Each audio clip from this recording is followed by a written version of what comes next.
Oke, masih bersama dengan Ustadz Kiai Haji Dr. Ahmad Fikri LCMA yang selama 2 episode kemarin kita membahas soal Ramadan dan juga Al-Qur'an. Nah, kali ini kita akan membahas tentang Al-Qur'an sebagai penggerak perubahan. Nah, Iya. Ustadz Fikri sehat? Alhamdulillah, Alhamdulillah, luar selalu sehat, biasa. semoga Allah merawati beliau selalu. Amin. Ya. Bagaimana tadi disebutkan oleh Bang Maul gitu ya, terkait penggerak dan perubahan.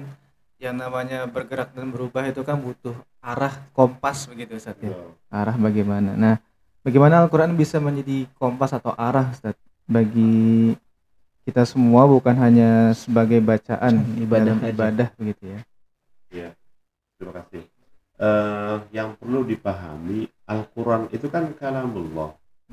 Kata-katanya, pesan-pesannya dari Allah Subhanahu wa Ta'ala. Maka sejatinya setiap muslim itu harus yakin atas semua kata-kata sang pemilik pencipta alam ini. Itu yang harus kita pahami. Maka kalau itu menjadi ruhiyahnya, maka itu insya Allah Allah berikan kekuatan-kekuatannya. Cuma terkadang kitanya masih belum yakin secara 100% untuk menguatkan bahwa dengan Al-Quran itu menjadi penggerak dan juga menjadi agent of change-nya, menjadi perubahannya. Maka inilah apa yang disampaikan oleh sabda Rasulullah sallallahu alaihi wasallam, taraktu fikum amrayn, ya. Saya tinggalkan 2 pusaka ini. Kita tidak bisa ketemu Nabi Muhammad sallallahu alaihi wasallam, kita tidak bisa ketemu dengan para nabi dan para rasul, tapi ternyata kita masih diberikan keberlimpahan rezeki dari Allah dan Rasul berupa pusaka ini, yaitu Al-Quran. Dan Al-Quran itu sekali lagi dari mulai surat Al-Fatihah sampai surat An-Nas, di situ bicara tentang hukum-hukum Allah, di situ bicara tentang sejarah, di situ bicara tentang sains, di situ bicara tentang kekuatan-kekuatan yang lainnya dalam berumah tangga, dalam berkehidupan, dalam bersosial, dalam berekonomi, dalam berpolitik, seluruhnya itu ada di sana. Maka sekali lagi apa yang menjadi sabda Rasul, innallaha yarfa'u bihadzal kitab aqwama. Sesungguhnya Allah akan angkat derajat orang-orang dan kita semua dengan kitab ini. Dan Allah akan hinakan dan Allah akan binasakan dengan kitab ini apabila kita tidak menguatkan dalam kehidupan kita. Makanya mahjura di sini harus kita ya tadi melakukan transformasi, melakukan sebuah spirit perubahan dan pergerakan bagaimana kita benar-benar meniti jalan ini menjadi jalan yang terbaik. Karena ini adalah kalamullah. Yang kedua, kenapa di sini ada sunnah dan kenapa Rasul memberikan contohnya? Sejatinya kita beruntung karena sudah ada contoh, ya. Dan itu yang dicontohkan oleh para nabi dan para rasul, dan juga tentu contoh yang paling sangat syumuliyah, yang sangat komprehensif adalah Nabiuna Muhammad sallallahu alaihi wasallam. Nah, tapi kenapa itu pertanyaan Ustaz? Kenapa orang yang mungkin sudah baca Quran gitu kan, rajin dia baca gitu Qurannya ya. nih, gitu kan, bocah ngaji mulu, soleh bener gitu, tapi ternyata perilakunya masih begajulan belum ada perubahan gitu di perilakunya Ustaz. Itu kenapa gitu Ustaz? Ya, ini menjadi PR ya, karena kita diberikan satu jiwa, fisik, ruh, dan juga adanya asyahawat, keinginan, ya. Makanya kita berupaya untuk menstimulasikan bagaimana ruhiyah kita, fisik kita itu berlandaskan dan berasaskan nilai-nilai keislaman dan keimanan dengan berakhlak karimah. Maka ini penting, dan tentu sekali lagi itu syahwat jiwa itu bisa dikendalikan, ya.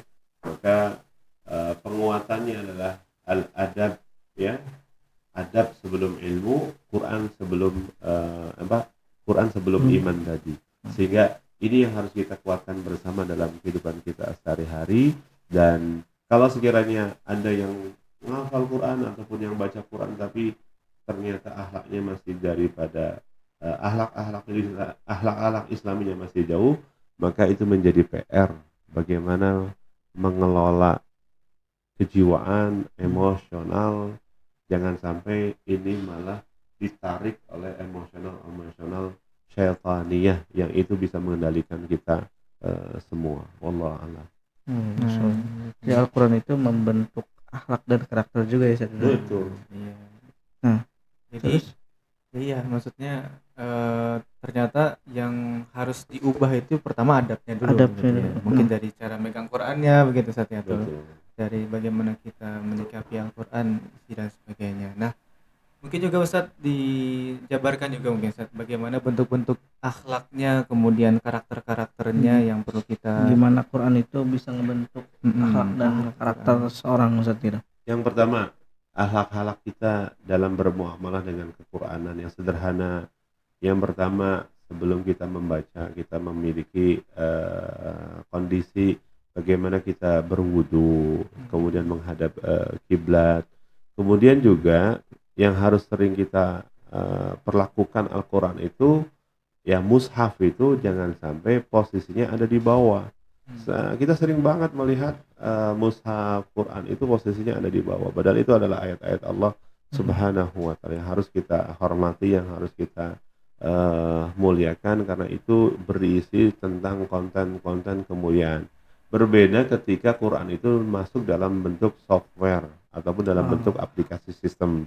Misalkan ketika dalam satu aplikasi kan tidak secara kasat mata dalam bentuk fisiknya itu adalah mushaf, tapi karena itu berbentuk misalkan gadget ya, yang kadang dibawa ke kamar mandi, kadang dibawa ke tempat umum dan sebagainya, karena tidak satu kesatuan bentuk fisik dalam bentuk mushaf. Tapi kalau sudah dalam bentuk mushaf yang real, itu adalah mushaf, ya kita benar-benar harus muliakan di tempat yang tinggi, di tempat yang mulia. Kemudian kita juga berupaya untuk meraih keberkahan Al-Quran itu sendiri ya. Jangan sampai malah kita nggak yakin terhadap apa yang kita selama ini upayakan, ikhtiarkan, dari mulai belajar tahsinnya, dari mulai belajar ngafal Qur'annya, dari mulai belajar tadabburnya, tapi ternyata tidak memberikan efek apa-apa. Itu ada indikator yang perlu diperbaiki untuk kita semua.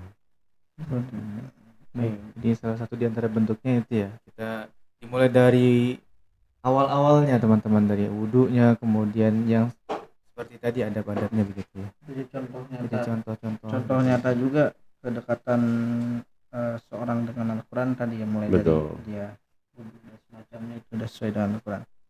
Nah, pertanyaan selanjutnya Ustaz, gimana menjadikan Al-Quran ini sebagai dasar dari gerakan sosial itu sendiri, Ustaz?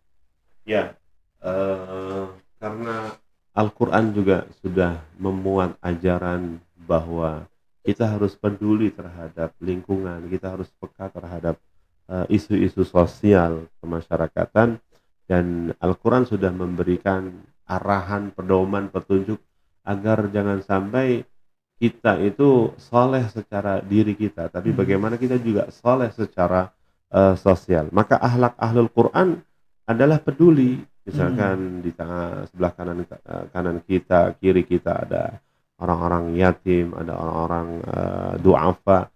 Maka sebagai ahlul Quran kita berupaya dengan sekuat tenaga untuk memberikan apa yang bisa kita berikan ya. Maka sangat naif dan sangat ironis ketika ketakwaan kita, kesolehan kita tidak secara masif itu dilakukan secara sosial kemasyarakatan.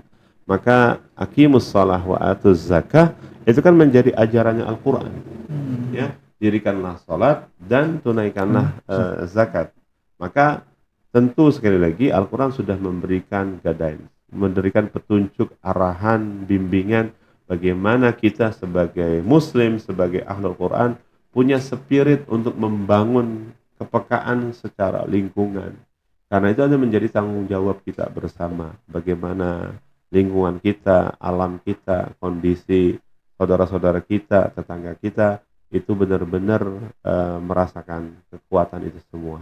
Dan sebelum bicara tentang at-tadayun, agama, maka nilai-nilai al-insaniyah kita sebagai makhluk sosial, sebagai makhluk yang itu tidak bisa berdiri sendiri, harus melakukan bergaul, melakukan muamalah, melakukan interaksi, maka dengan akhlak Al-Quran itu sendiri, maka kita harus sama-sama menghargai, menghormati, mengayomi, membina, bertanggung jawab, tepok seliro, maka itu menjadi akhlak Al-Quran itu sendiri. Makanya kalau sampai ada kalau sampai ahlul Quran tidak bisa bergaul, tidak bisa masuk dalam masyarakat, nampaknya punya indikator yang perlu diperbaiki dalam hubungan bersama masyarakat sosial itu sendiri. Karena Al-Quran secara ruhiyahnya, secara ajarannya sudah mengajarkan itu semua. Itu termasuk juga bentuk karakter berarti ya. Jadi Karakter karakter ahli Quran tuh harusnya juga sosial. Harus sosial, jangan Tidak diem hanya aja. hablum minallah, tapi juga hablum minan nas Betul. juga terjaga. Hablum minal alam juga. Asik. Ya, hablum minal alam nam. Yang suka hiking gitu. Iya. Iya. Ya, jadi memang demikian karakter yang harus kita miliki. Dan Ustadz, ini ada pertanyaan lagi Ustadz dari teman-teman. Kira-kira apa satu ayat yang dalam pandangan Ustadz yang relevan untuk perubahan hari ini? Yang relevan untuk perubahan hari ini ayat Kondisi saat ini. kondisi salah satu di antara ayat ya di Al-Quran yang mungkin Ustadz bisa kutip gitu. Kondisi anak muda sekarang Kak Ustadz. Ya, bisa kondisi atau dan lain sebagainya. Kalau yang sangat relevan dengan pesan-pesan hari ini terkait tentang isu Tabang, terkait tentang isu Gaza, terkait tentang hari ini lagi perang antara Israel dan Iran gitu ya. Maka apa yang menjadi pesan di dalam Al-Quran itu bahwa manusia adalah sebagai pemakmur bumi. Bahkan kenapa Ramadan itu diturunkan di dalam Quran surat Al-Baqarah, dan kenapa itu pesan bahwa pemakmur bumi itu ada dalam surat Al-Baqarah. Dalam surat Al-Baqarah Allah katakan, a'udzubillahi minasyaitonir rajim, bismillahirrahmanirrahim, wa idz qala rabbuka lil malaikati inni ja'ilun fil ardi khalifah. Maka peran-peran kita sebagai seorang manusia di muka bumi ini, sebagaimana pesan karakter Al-Quran itu, jadilah manusia pemakmur bumi. Muhammadiyah di dalam milad yang ke-113-nya juga adalah semesta, kesejahteraan semesta alam ini. Karena kalau kita sebagai seorang manusia dan alam ini tentu punya kekuatan. Kalau kemarin sempat rame Greenland ya, hari ini adalah isu tentang perdamaian. Kalau seluruh manusia tidak bisa memberikan kemakmuran di antara manusia yang lain, maka kita sebagai seorang muslim juga harus memberikan rahmatan lil alamin. Maka bisa jadi dengan sentuhan-sentuhan kita dengan bersama masyarakat yang lain, komunitas yang lain, bahkan agama yang lain, bisa jadi dengan kebaikan kita, bisa jadi dengan arahan kita, bimbingan kita, bisa jadi itu menjadi sentuhan-sentuhan. Secara umum, tugas kita di muka bumi ini adalah menjaga muka bumi ini dengan baik, bukan dengan peperangan, bukan dengan bergejolak, bukan dengan yang lainnya. Maka isu perdamaian, isu Palestina, isu tentang kemanusiaan, dan isu di Indonesia juga sama terkait tentang tambang dan sebagainya. Maka lingkungan, maka tugas kita adalah, tugas utamanya adalah bagaimana kita menjadi insan-insan yang selalu memakmurkan bumi kita agar kita bisa benar-benar berdaya, alam juga bisa menjadi kekuatannya, menjadi kekuatan. Apalagi kemarin sudah mendapatkan musibah, dan itu menjadi hak sunatullah.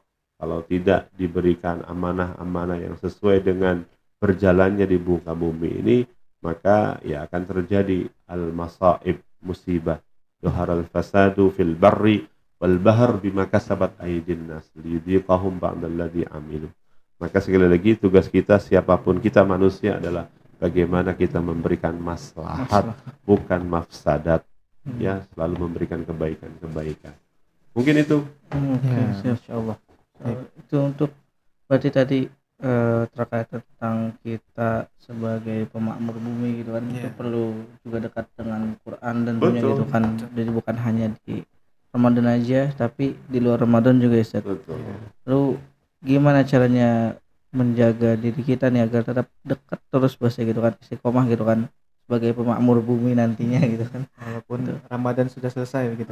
Ramadan saya masih dekat terus itu saya. Kadang soalnya ini mungkin pengalaman pribadi saya juga gitu kan, semangat Ramadan baca gitu kan, terus pas udah Ramadan kayak aduh berat itu kan, malah turu gitu kan, malah tidur gitu kan habis subuh misalkan gitu. Menjaga istiqomahan. Jadi bagaimana konsistensi kita menjadi insan-insan yang selalu memakmurkan bumi dengan penguatan karakter-karakter Al-Quran dan iman, ya kita berupaya dengan sekuat tenaga bahwa kita Allah berikan anugerah dengan banyaknya rezeki-rezeki yang sudah Allah berikan kepada kita semua, dan sekali lagi tugas kita adalah dengan kekuatan ayat-ayat Allah Subhanahu wa taala. Ibadah itu sebagai tanda syukur kita kepada Allah atas seluruh karunia yang sudah Allah berikan. Maka sekali lagi dengan iman, dengan ibadah itu tanda syukur, dan kequranan itu menjadi sebuah petunjuk ya, sebagai bimbingan arahan yang jelas, karena dengan bimbingan Al-Quran, petunjuk Al-Quran itu insya Allah berikan kebaikan, keberkahan. Karena syariat yang Allah hadirkan di muka bumi itu mengandung al-muhafadzah. Jadi bukan kandungan ajarannya adalah bukan kandungan materialistik atau hedonistik atau individualistik, tapi selalu mengajarkan yang namanya al-muhafadzah. Al-muhafadzah adalah proses penjagaan, ya, penjagaan untuk diri kita, untuk agama kita, untuk agama yang lain, untuk jiwa kita, kemudian untuk otak kita, bahkan harta-harta kita. Makanya kenapa di situ ada larangan nggak boleh saling membunuh, larangan nggak boleh saling korupsi, ada larangan nggak boleh saling mencuri. Tujuannya adalah al-muhafadzah dari sisi jiwa kita, raga kita, harta kita, otak kita, dan itu luar biasa. Semoga Allah berikan istiqomah kita dengan iman kita dan juga tentang Quran kita, insya Allah. Walaupun memang dalam prakteknya begitu Ustaz, kita kan juga ada kegiatan-kegiatan begitu ya, saya kesibukan, mungkin teman-teman juga ada yang sudah bekerja dan sebagainya begitu kan. Mas Gigi, yang begitu juga perlu dipahami. Terkadang kita tuh bekerja, ada sebuah pemahaman pemisahan. Kerja itu bukan ibadah, ngaji itu ibadah. Padahal ketika kita melakukan kegiatan itu bermanfaat, itu kategorinya juga adalah ibadah. Dan disitulah kita niatkan semuanya untuk Allah Subhanahu wa ta'ala. Ya, jadi kira-kira Ustadz, dari istiqomah itu kan mungkin ada beberapa yang diantara kita juga ingin sekali baca Quran Ustadz, cuma karena banyak sekali kesibukan begitu ya, sehingga konsistensi membaca Al-Quran itu harapannya mau lebih besar, cuma sepertinya peluangnya kecil. Nah, pertanyaannya, apakah perubahan kecil-kecil itu tapi konsisten itu lebih besar gitu ya dampaknya bagi kita? Dibandingkan perubahan kecil tapi konsisten, atau penting target besar tapi sesaat Ustaz? Kan kalau dalam bahasa bunyi hadisnya adalah wa in qalla adwamuha, dikit yang penting dawam. Istiqomah. Sedikit nyelekit ya. Jadi dalam melakukan sesuatu itu adalah konsistensi, walaupun itu kecil, atas yang terpenting adalah adwamuha, yang penting dawam, komitmen. Insya Allah itu akan mendapatkan hasil, dibandingkan terlalu bersemangat tapi langsung menjatuhkan dirinya sehingga nanti tidak bangkit lagi. Kemudian yang keduanya, jangan sampai kita jatuh kepada calling down ataupun jatuh atau mati rasa karena baper, karena kecewa, karena benci ataupun yang lainnya, dan itu menjatuhkan semangat untuk melakukan kebaikan. Maka dalam melakukan spirit kebaikan itu adalah, kalau kita tidak mampu seluruhnya ya setengahnya, kalau tidak setengahnya ya seperempatnya, tapi ini ritmenya benar-benar dijaga betul, dikomitmenkan sesuai dengan kemampuan kita, baik itu dari sisi waktu, dari sisi kekuatan dan daya kekuatan kita. Wallahu a'lam. Nah, mungkin Ustadz punya pesan penutup nih untuk kita agar menjadikan Quran itu sebagai sahabat sepanjang hayat kita gitu, Ustadz. Apa nih pesannya untuk kita Ya, para pemirsa diksi? untuk seluruh pemirsa, jadikan bahwa Al-Quran itu adalah petunjuk kita, ya, hudan kita, kemudian mau'izah kita, bahwa insya Allah dengan kebaikan dan keberkahan Al-Quran ini kita berupaya dengan sekuat tenaga hidup di bawah naungan dan di bawah zilal Al-Quran. Itu akan ada rasa kebaikan dan keberkahan, dan kita berupaya komitmen untuk melakukan itu semua dalam kehidupan kita sehari-hari. Insya Allah dengan kekuatan kita bersama Allah, bangun malam, kemudian berpuasa, kemudian menguatkan tilawah, dan kita berupaya ngalap berkah bersama Al-Quran.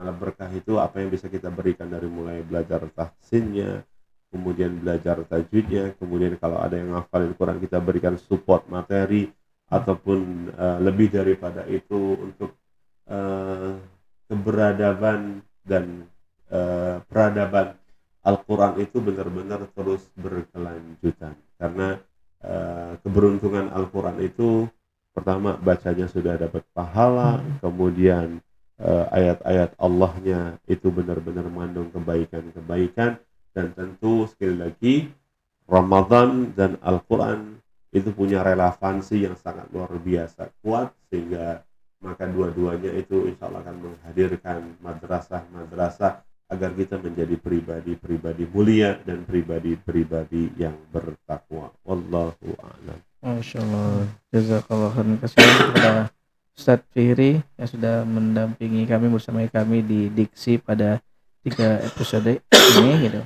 Semoga Ramadan dan Al-Quran betul-betul membawa kita menjadi seorang agent of change, agen perubahan untuk menjadi pemakmur bumi gitu. Oke. Sampai bertemu lagi. Nun wa qamisrun fasabil khairat. Assalamualaikum warahmatullahi wabarakatuh. Waalaikumsalam warahmatullahi wabarakatuh.